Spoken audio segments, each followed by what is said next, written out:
Baik, perkenalkan nama saya Bigas Yudana, NPM 19010111036. Baik, di sini saya akan menyelesaikan tugas UTS, yaitu membuat video dengan materi yang sudah disiapkan dalam mata kuliah Al-Quran, Hadis, dan pembelajarannya dengan dosen pengampu Bapak Dedi Wahyudi, MPDI. Silakan teman-teman menyimak dan menonton video tersebut. Jangan lupa like, komen, dan share serta subscribe-nya ya. 1. Bagaimana konsep Merdeka Belajar dari Pendidikan 4.0?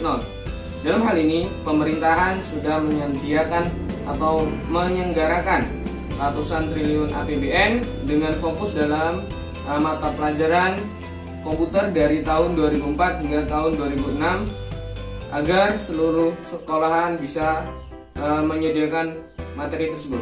Namun, pada tahun 2020 ini di dunia dihadapkan dengan tantangan baru, yaitu industri 4.0.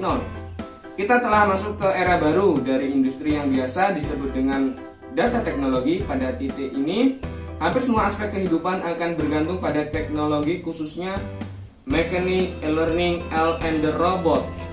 Lalu, sebenarnya apa itu Merdeka Belajar dan bagaimana konsep tersebut bisa efektif dalam sistem pendidikan 4.0 yang akan segera diterapkan di semua level pendidikan? Dalam hal ini ada beberapa pembahasan. Yang pertama, konsep Merdeka Belajar sangatlah berbeda dengan kurikulum yang pernah ada dan digunakan oleh pendidikan formal yang ada di Indonesia. Konsep pendidikan ini baru, sangat memperhitungkan kemampuan dan keunikan kognitif individu para siswa. Secara garis besar dalam konsep ini adalah A. Asesmen kompetensi minimum, B. Survei karakter, dan C. Perluasan penilaian hasil belajar, D. Pengembangan pola pikir. Kemampuan ini adalah kemampuan yang dibuktikan dalam siswa, yang dimana siswa tersebut harus secara bijaksana dan mampu mengikuti data teknologi yang ada di generasi 4.0. Apabila siswa tidak mampu menganalisis semua informasi, tentunya dia akan gagal dalam membuat analisis serta kesimpulan yang benar serta akurat. Hal ini tentu akan menjadi problem baru ketika siswa masuk ke dunia industri yang telah mengadopsi e-learning dan kecerdasan bantuan. Pemanfaatan ini yaitu pendidikan hingga tingkat ketiga. Merdeka Belajar juga dapat diartikan kehidupan dan keadilan yang setara oleh seluruh siswa di Indonesia. Oleh karena itu, pemerintahan membuat kebijakan farmasi atau informasi adalah momen penting dalam pemerataan kualitas pendidikan di Indonesia. Sebab pada tahun 2030 nanti akan menjadi puncak-puncaknya bonus demografi yang di Indonesia sekitar 64% untuk angkatan kerja. Kesiapan sumber daya manusia atau SDM Indonesia ini akan sangat menentukan keberhasilan kita dalam menghadapi persaingan di dunia industri. Maka dari itu, dari sekarang para peserta didik diberikan kemudahan dan pemahaman dalam mengakses di dunia industri 4.0 dari tahap dasar atau sekolah dasar hingga sampai ke instansi mahasiswa. Seorang pendidik itu sangat mempengaruhi perkembangan dari peserta didik tersebut. Baik, lanjut pada pertanyaan kedua, yaitu apa rancangan perencanaan pembelajaran Al-Quran Hadis dan pembelajarannya yang Anda miliki dalam menyambut era pendidikan 4.0 ini. Di sini saya menyiapkan perencanaan pembelajaran sebagai berikut, yaitu perencanaan Paicam dan menggunakan aplikasi inovasi pada pembelajaran Al-Quran dan Hadis ini berbasis media ICT. Dan perubahan di era evolusi ini 4.0 kita berkembang sangat cepat. Maka dari itu, tantangan sebagai tenaga profesi pendidik tidak boleh tertinggal dan harus selalu sejalan dengan perubahan dan segera berbenah diri untuk menghadapi perubahan tersebut. Perubahan ini pun biasa datang dari berbagai arah dan mencakup segala bidang. Sebagai contoh, dalam hal psikologi siswa dan evaluasi pembelajaran, di mana jika guru masih mengandalkan teknik old school, maka pendidik tersebut akan sangat lambat dalam mencapai goals dan membenahi psikologi siswa serta melakukan evaluasi pembelajaran. Untuk itu, tantangan profesi pendidik yang harus dilewati yaitu guru perlu memberikan sentuhan psikologi dan akademis. Guru juga diharapkan memainkan peran sentralnya dalam memfasilitasi dan memantik api belajar para siswanya.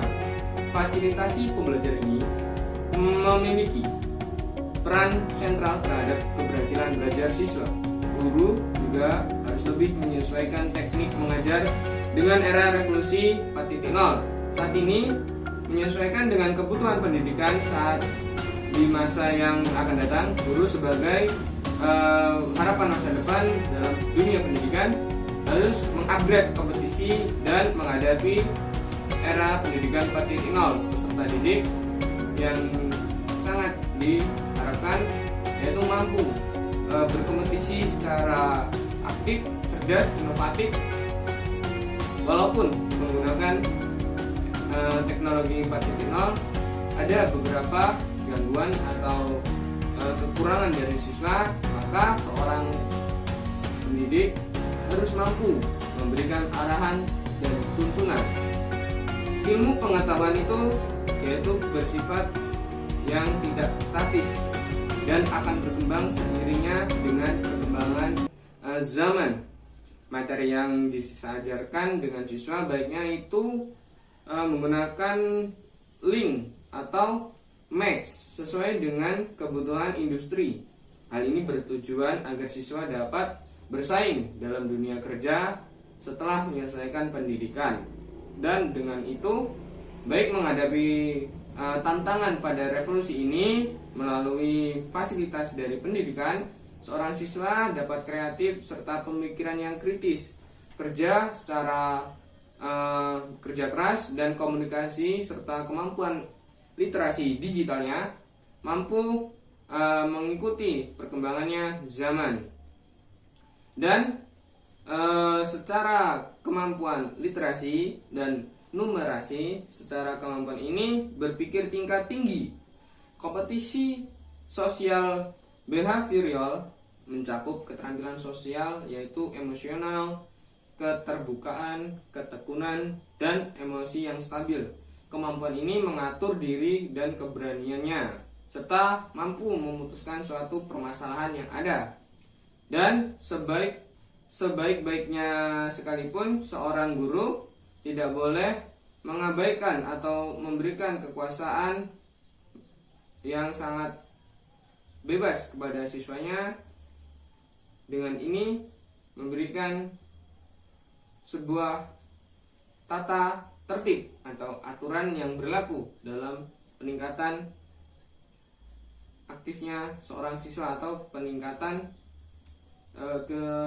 kekreatifannya seorang siswa. Bila hal tersebut dilakukan dengan perencanaan yang baik dan matang, maka pelaksanaan yang intensif niscaya iptek itu di Indonesia akan sangat berkembang dengan cepat dan tidak akan tertinggal di dunia lain atau dunia luar.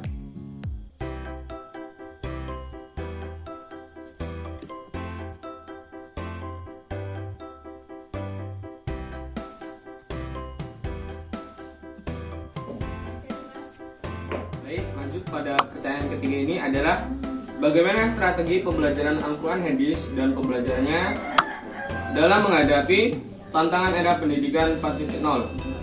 Strategi pembelajaran merupakan cara-cara yang akan dipilih dan digunakan oleh seseorang pengajar untuk menyampaikan materi pembelajaran sehingga akan memudahkan peserta didik menerima dan memahami materi pembelajaran yang pada akhirnya tujuan pembelajaran didapat dan dikuasai serta diakhiri dengan kegiatan belajar.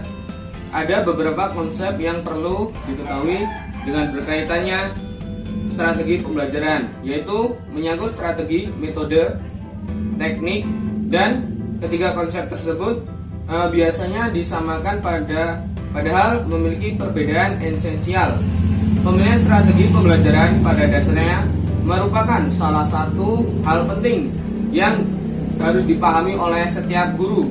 Mengingat proses pembelajaran merupakan proses komunikasi dan antara siswa serta guru dan lingkungan belajar dalam KBM, kegiatan belajar mengajar. Strategi PAIKEM adalah pendekatan mengajar yang digunakan bersama metode tertentu dan berbagai media pengajaran atau yang disertai penataan lingkungan dengan baik, sehingga proses pembelajaran menjadi aktif, inovatif, kreatif, efektif, serta menyenangkan. Pembelajaran dapat dilakukan dengan cara mengadaptasi model-model pembelajaran yang menyenangkan. Kejenuhan itu dapat dihilangkan dan mencoba untuk menemukan pemikiran-pemikiran, yaitu learning is fun atau belajar itu asik. Pembagian pembelajaran kreatif juga menekankan pada pengembangan kreativitas, baik pengembangan kemampuan imajinasi dan daya cipta atau mengarang, membuat kerajinan tangan, serta mempraktekkan kesenian dan lain-lain, maupun pengembangan kemampuan berpikir yang kreatif adalah pembelajaran yang mendidik secara serentak dan memenuhi dua sisi, yaitu tujuan pendidikan di sekolah memiliki menguasai ilmu pengetahuan, teknologi, dan seni. Yang kedua, membangun peserta didik pemegang esensial suatu proses pembelajaran yang ada di dalamnya. Tercepat atau suatu kohensi yang didirikan dalam siswa, dapat dikatakan pembelajaran menyenangkan adalah pola hubungan yang baik antara guru dan dengan siswa dalam proses pembelajaran.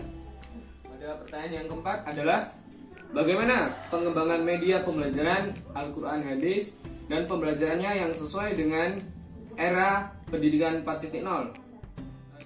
Dengan ini diberikan secara langsung atau diberikan contohnya yaitu media alat.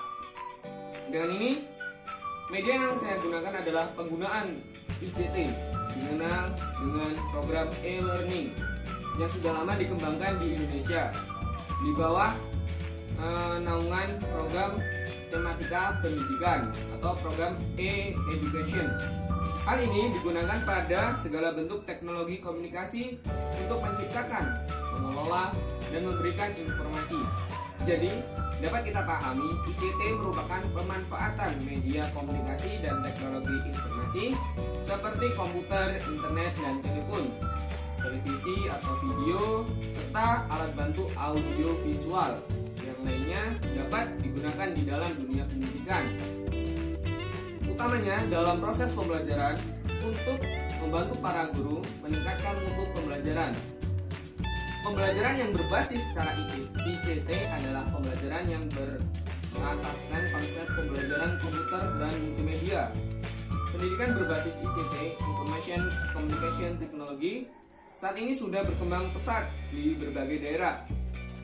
Kebutuhan akan berbagai media interaktif semakin dirasakan, mengingat kondisi perkembangan teknologi informasi atau TI semakin berkembang pesat dalam dunia pendidikan. Misalnya, siswa mulai dari kelas sekolah SD, SMP, SMA, dan SMK dituntut untuk mengenal TI sejak dini serta mewujudkan sekolah dengan berbasis ICT.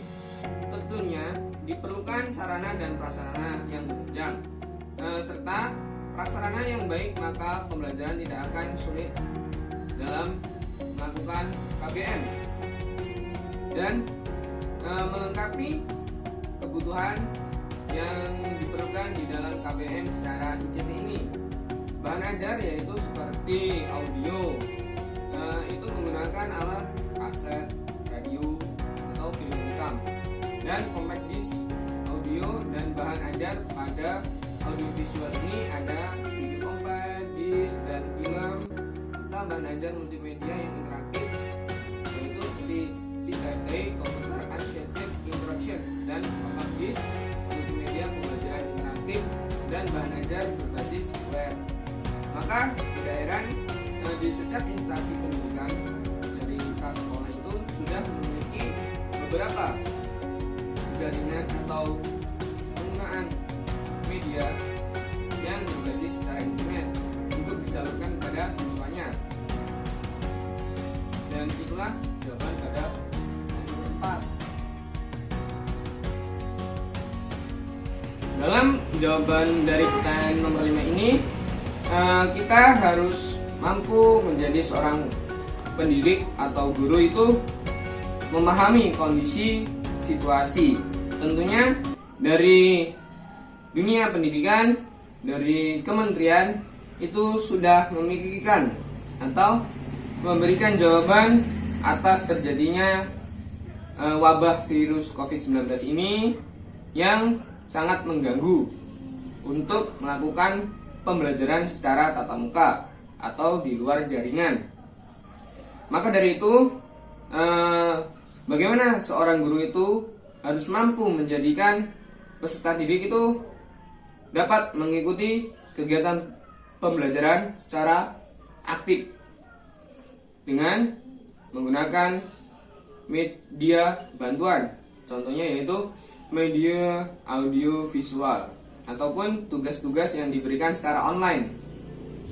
Untuk meminimalisir kegiatan yang berkerumun serta tidak adanya timbulnya orang yang terkena virus ini tidak bertambah. Maka dari itu, meminimalisirkan kegiatan berkerumun serta menerapkan prokes.